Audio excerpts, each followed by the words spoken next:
amazing viewers. Thank you so much for joining me on my program once again. I appreciate you wherever you are connecting from. If you have not subscribed to my channel, please kindly subscribe to my channel. Click the notification bell so that you'll be notified each time I upload a video.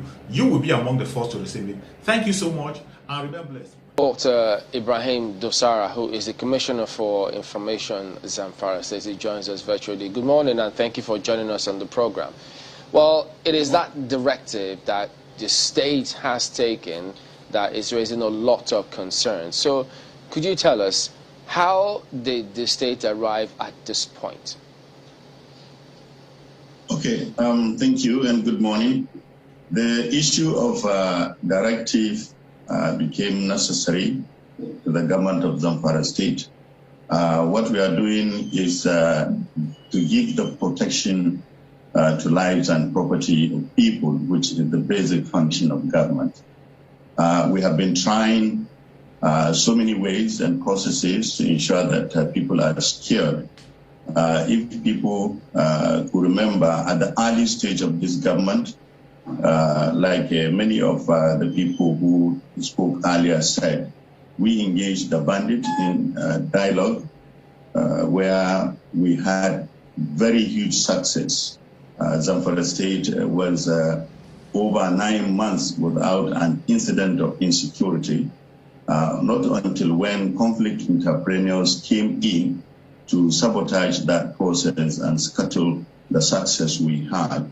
And the governor, being somebody who is on top of issues concerning security, who has the security of lives and of people at his heart, also gave the bandits ultimatum of 6 months within which to embrace the peace process.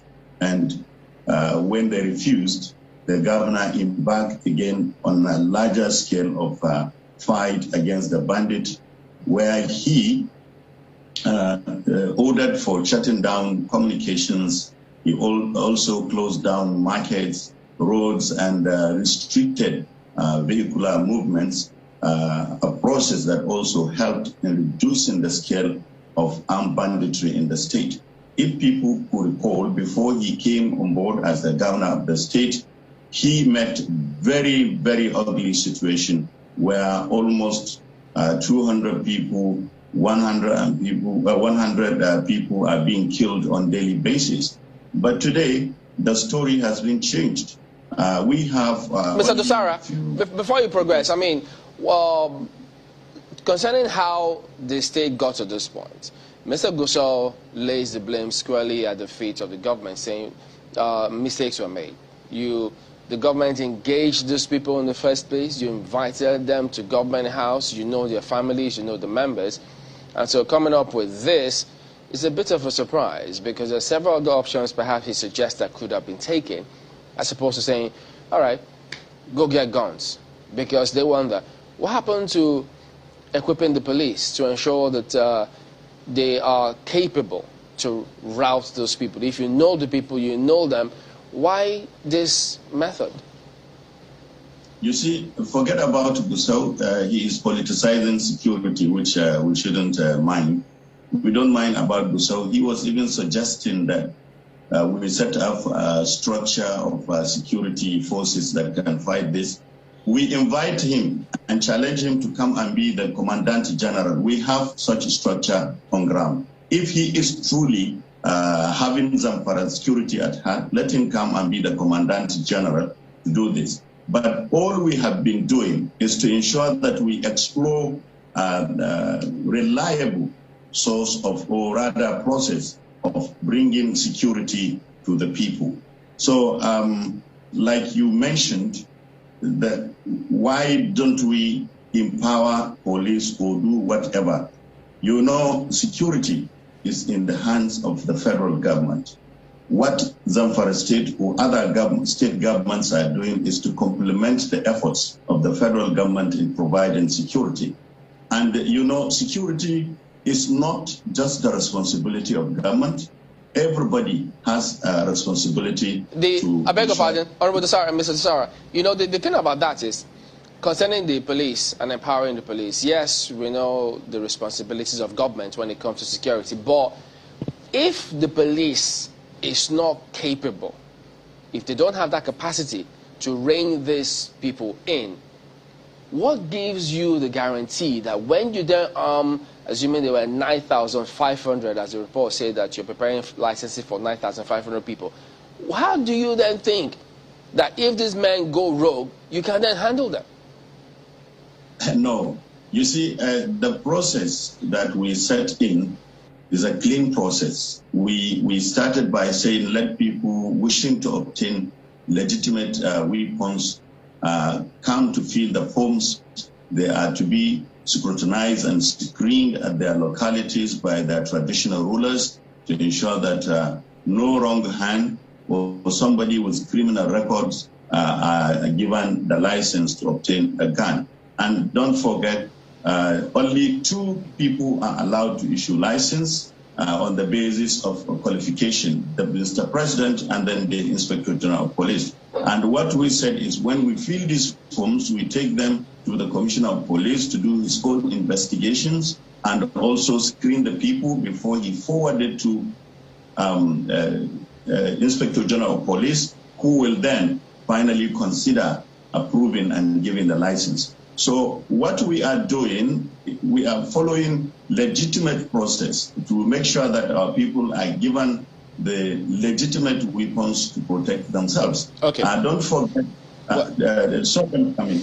we took this decision because the rainy season has commenced and the farmers want to go back to their farms to produce food, people, for food security in the community and in the nation. And also, following recent upsurge in some parts of the state where the criminals have been attacking people almost on a daily basis. Well, Mr. Desara, on that, just a quick one on that. If you can, take us through a little further on the process. There are a number of issues. Just 1 second. There are a number of issues that Mr. Gusau has raised, which I would love for you to respond to before we go back to him.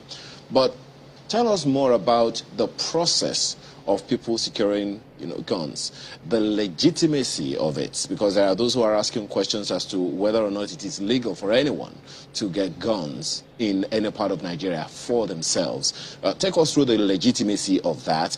Take us through the agencies of government, whether federal or state, that have to go, that people who want to secure guns legitimately have to go through. I understand, for instance, that for you to be able to get that done, your mental state has to be in place, and then there needs to be some kind of background check on you to be sure that you have no connection with people who have already, as Chamberlain said, gone rogue. Take us through that process. Yes, like I told you, we are not giving guns or planning to give guns to anybody, but we are planning to give, position to people to protect themselves, because it is allowed in a situation like a more warlike. You understand? Our situation is like a more warlike situation in Zamfara state. And like I told you, we have 5 local governments where this issue is becoming deteriorating. And it is the reason why we said, okay, since we have tried so many ways to curtail this insecurity, some are being sabotaged by conflict entrepreneurs. Okay, the best option now is to allow people to defend themselves, especially in their farms, because it is rainy season, like I mentioned earlier, and the people need to go back to provide food for their families. Government has been doing everything to ensure that it secure lives of people and their property. And on the project we're talking about, like I said, the Nigerian Constitution says only 2 people can grant license to obtain legitimate weapons in Nigeria. That is Mr. President and the Inspector General of Police. And now that we have an existing ban on the issuance of license to obtain or to possess legitimate weapons. All right. We are in consultation with the presidency and the high security commands in Nigeria to ensure that permission is given to the IGP to issue license to qualify people of Zamfara state who wants to possess weapons to defend themselves. And this all right, is Mr. Dosara, in addition to the response that you may want to give to what they've said, for those who think that this is a desperate move on the part of the state government and that it's not well thought out, because they wonder, yes, you say you're not giving guns to just anybody. You want those who are qualified to get the guns. And they also wonder, even at that, looking at the framework, for instance, there will always be chances that someone might misuse their firearm, whether or not they legitimately got it. We see that happen several times in different areas. Things like the measures to investigate and find out people are properly policed, they don't misuse all of those. That framework is not in place. So that's why some other persons think we may just have a challenge with quote unquote qualified people getting access to guns. Okay, thank you so much. Even though there was interruption, I couldn't get most of the questions you asked. But like you said, response to people who spoke earlier, Mr. Gusau has said that people have no money to buy the weapons we are trying to help them to buy. You see, we didn't say everybody in Zamfara state must buy gun or weapons. What we said is people who could afford, people who have interest to provide those weapons that are legitimately allowed to defend themselves. That's what we said. We didn't say everybody, every Zamfara person must get a gun or must get weapons to defend himself. We said those who could afford and those who have interest. It is not by force. And two, he was asking of whether we should have a strong force comprising a kind of legion. We have this structure on ground. We have recruited, like I said earlier, 300 persons that we give nomenclature as community protection guards. And these people have been working. 300 were recruited in each of the 19 emirate councils of the state. And yesterday, His Excellency ordered for a recruitment of additional 200 persons to join the community protection guards. And that's why I said if Gusau is not politicizing the security, we challenge him to come and be the Commandant General of this force we have established. It's comprising of including retired commissioners of police, retired captains in the military, and they are working, and we are preparing them. They are working with the security agencies in Zamfara state, and they were given training on weaponry handling, human rights concerns, and every other issues that has to do with the protection of lives and property.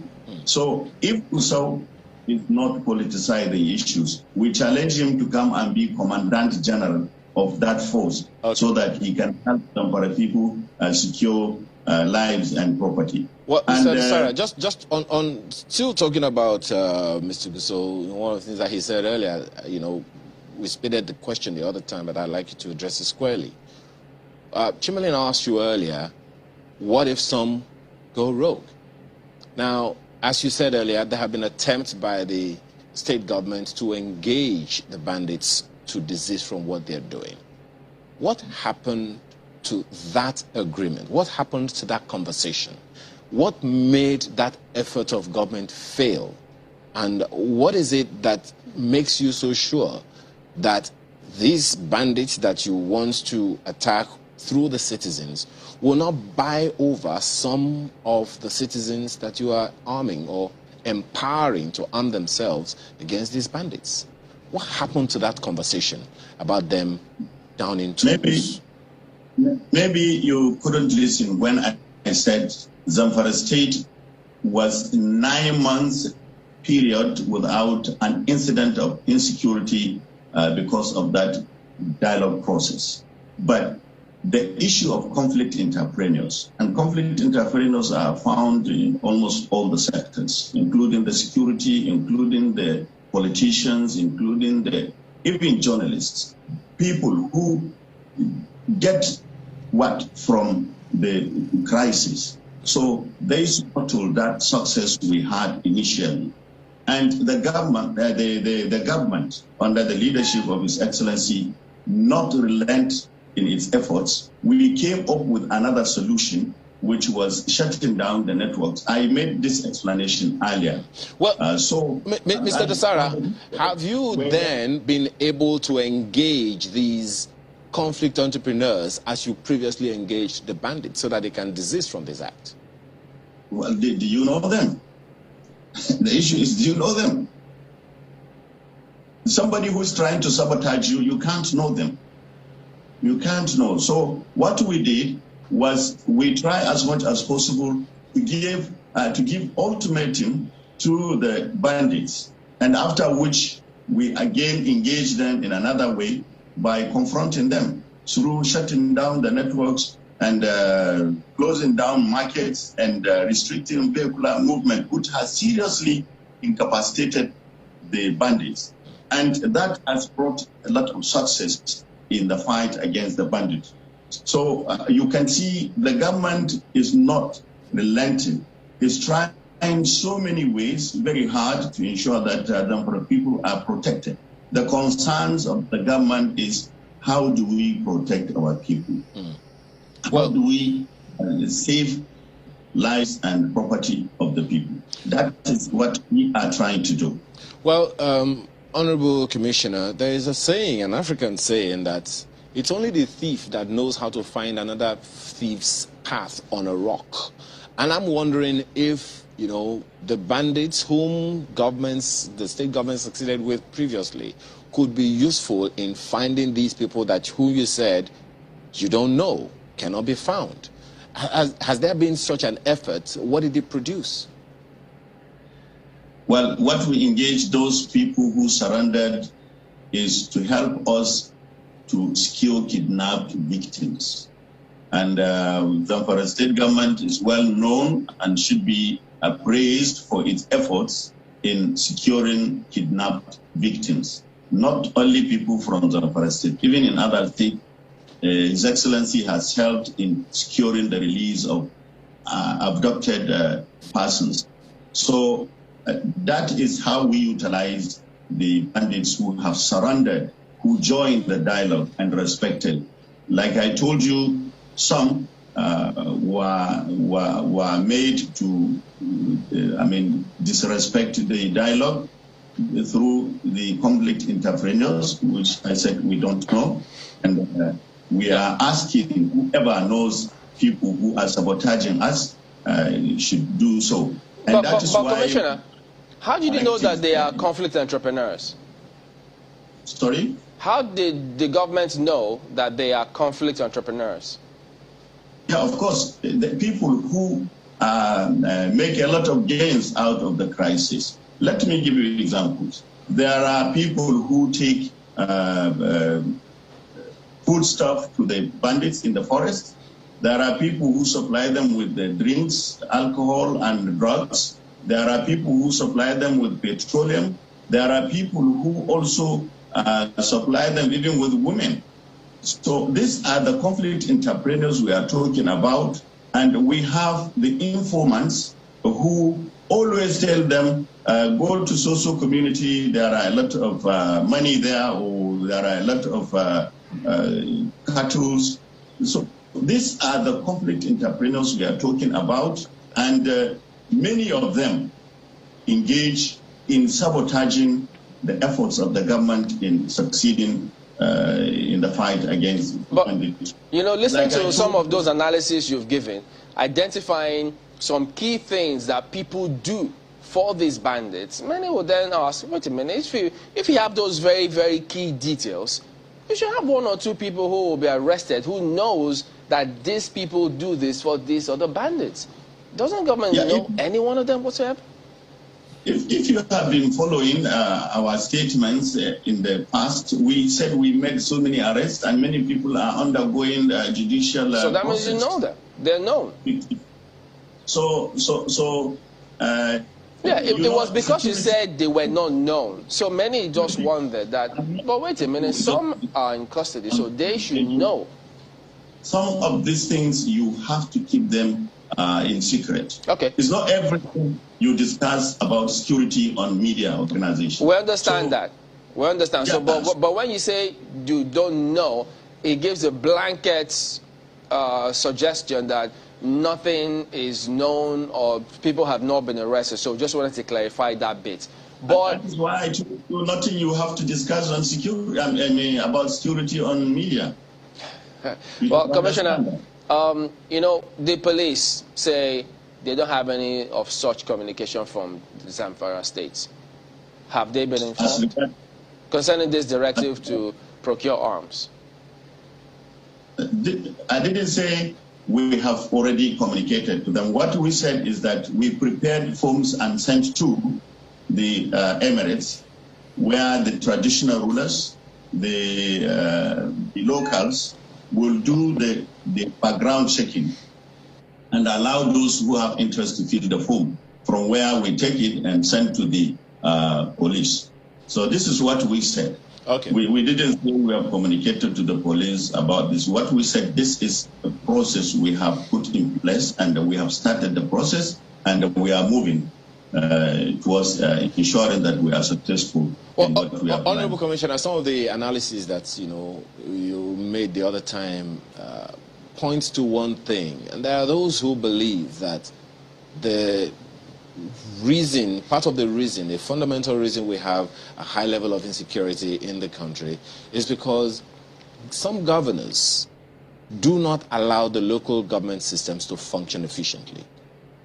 All insecurity is local, and that references the local government system significantly. What is the body language of Zamfara State, the Zamfara State government, in empowering the local government systems to run as the government that they ought to be, in order to be the first line of defense to checkmate this banditry? In the first place, I don't even believe that governors are responsible for the insecurity. You see, let us understand the basic and fundamental issues about security in Nigeria. One, we have paucity of funds across the states. Two, we have shortage of manpower among the security personnel. Three, we have diversity of insecurity across the nation, so much that the little manpower we have in the security sector cannot cope with this. And sadly, like I told you, I am still repeating that we have large number of conflict entrepreneurs, even including... Mr. Desara, the question is around the local government system in Zamfara State. I think you asked question. You asked twin questions, and this is the first question I'm talking to you. That even outside Nigeria, we have conflict entrepreneurs, those who supply weapons to Nigerians, and they will never like to have Nigeria have peace. So understand this factor. Secondly, the local government system you are talking about. In Zamfara State, we have all it takes to put the local government function effectively. We have committees, we have security meetings all over, and we give them funds that they use to ensure that they provide security within the localities. We have a network of systems, which, like I said, we cannot just be sitting down on media and start talking about, because it has to do with the security. So it is not what people are accusing the governor or government in this regard Well, Mr. Dosara, well, part of the answer that I was hoping, some perspectives that I'm hoping to get, from this is concerning this whole conversation around local government autonomy and all of that, because the local government systems should get money directly from the federal allocation straight into their coffers. Now, that speaks to the proposed local government autonomy, financial autonomy, and administrative autonomy that I also believe, and perhaps by the wisdom of the National Assembly, that if the local governments have administrative and financial autonomy, they would be able to take some proactive measures that the state government will only support. They would be at the forefront of ensuring security in their own localities, using the traditional institutions that you also referenced the other time directly. It's worked in Nigeria before. Is it something that the state government is willing and expecting to support the House of Assembly in doing, ensuring an autonomous administrative and financial autonomy for the local governments in Zamfara State? Well, you see, what we have in Zamfara State is a common understanding between the local governments and the state government.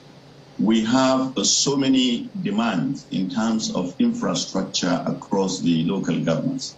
And what we do is to sit down at the end of the month and look at what resources we have and what other demands do we have from the local governments. And we go by the budget, the provision, and establish those structures and infrastructures that are being demanded by the people in the localities. So we have a clean system here.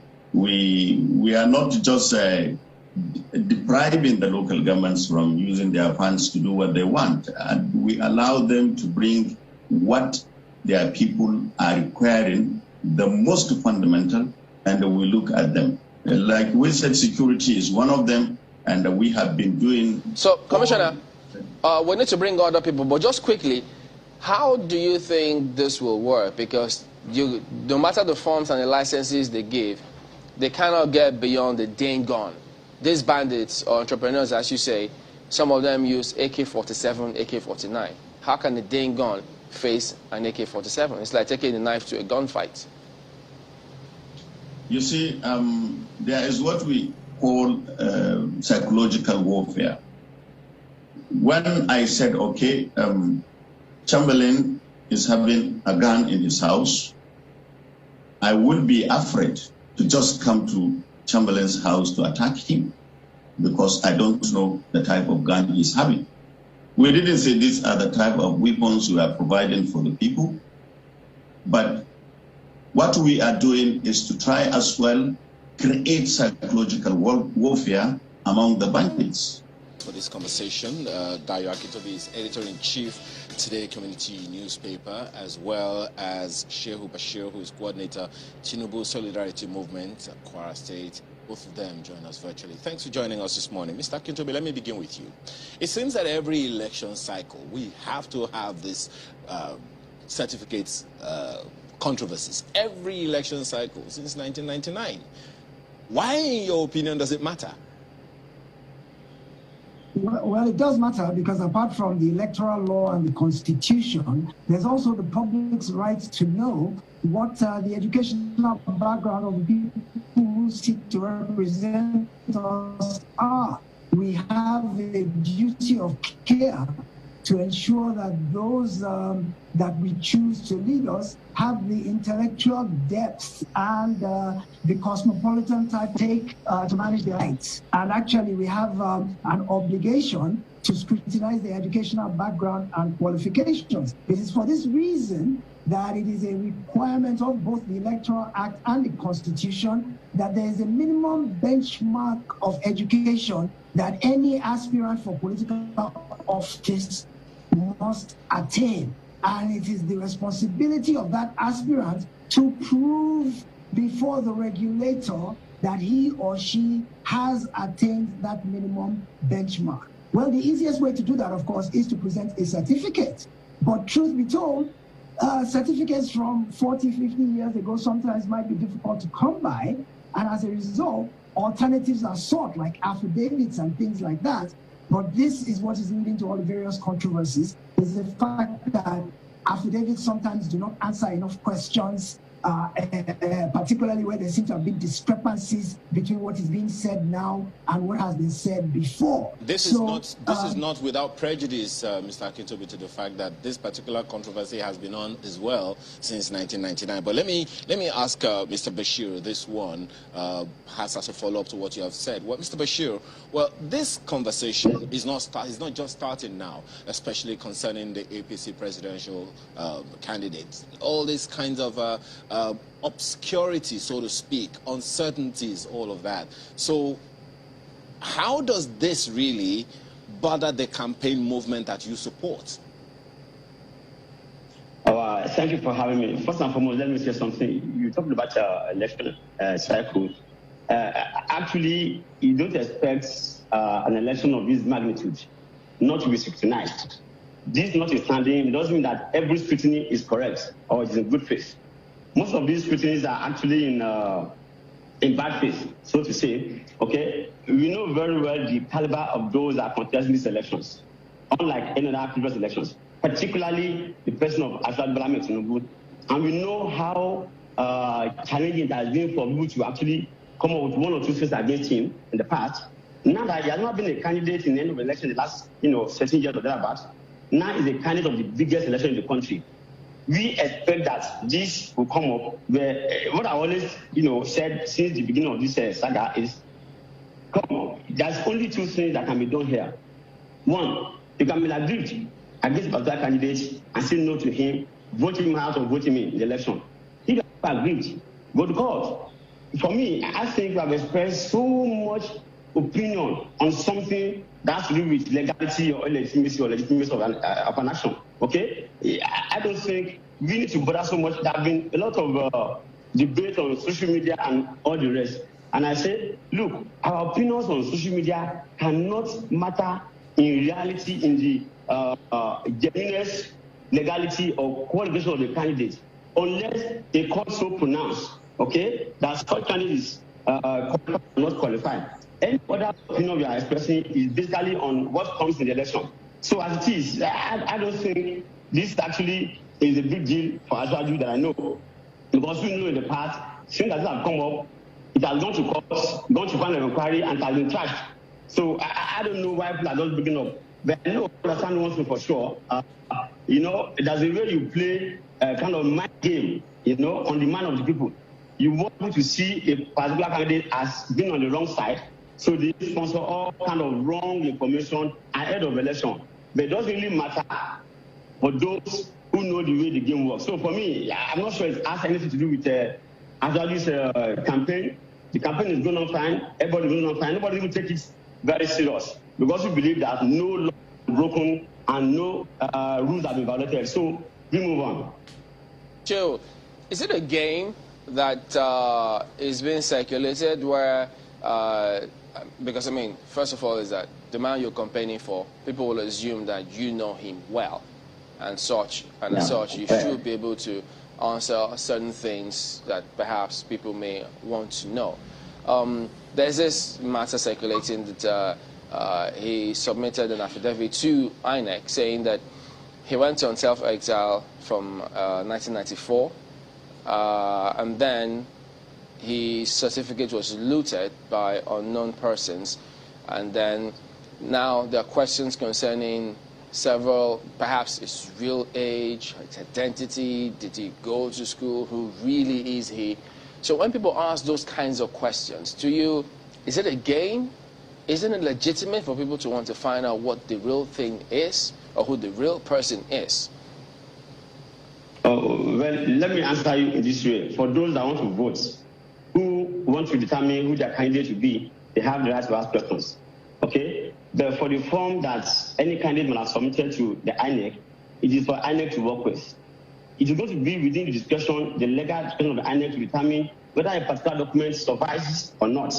Okay? It is within the INEC power to determine whether this document is genuine or not. So what a candidate submits to INEC to scrutinize is for INEC to work with officially. Okay? What we see from that document is for able to determine whether the argument profiled by the candidate is genuine or not. for them to make a decision. So as far as I'm concerned, like I did say, as far as I'm concerned, I'm not sure there's so much good intention from those, spreading this fake news.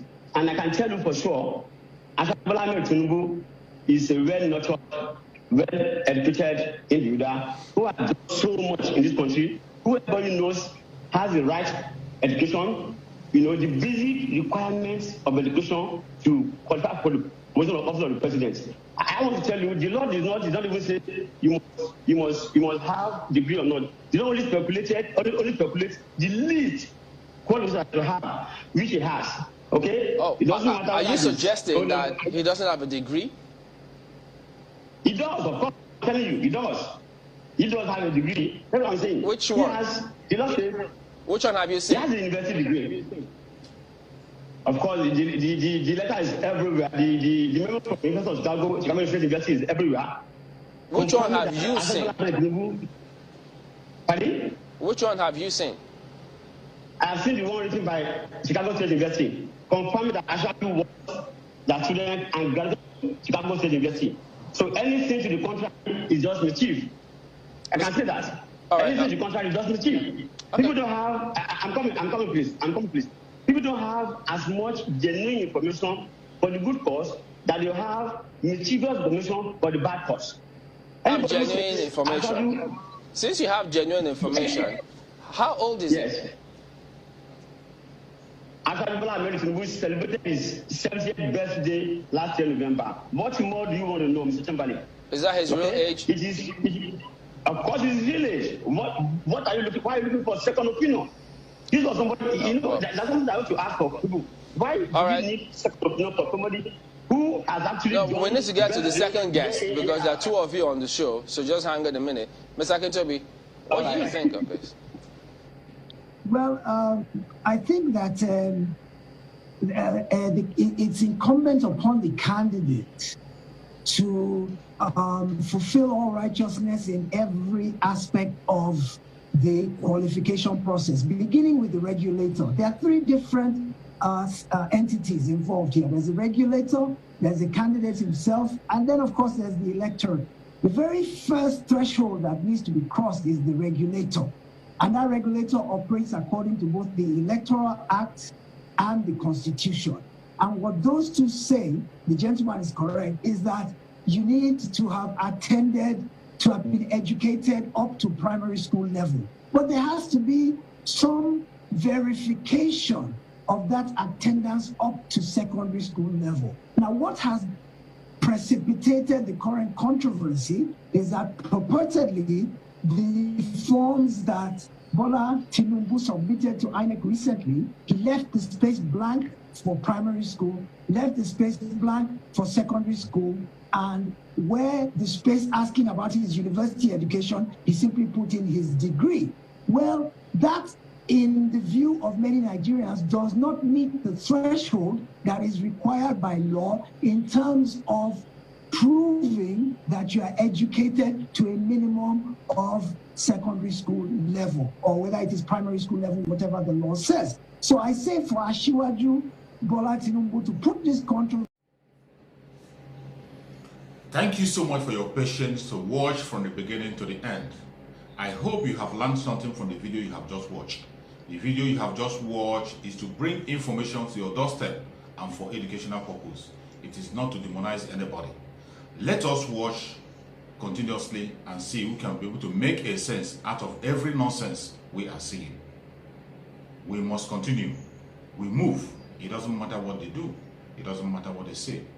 They will kill us. We will kill them. At the end of the day, Biafra is here. Thank you for watching. If you have not subscribed to the channel, please kindly subscribe to the channel. Click the notification bell so that you're notified each time I upload a video. You will be among the first to receive it. Thank you and remain blessed. Bye-bye. See you again.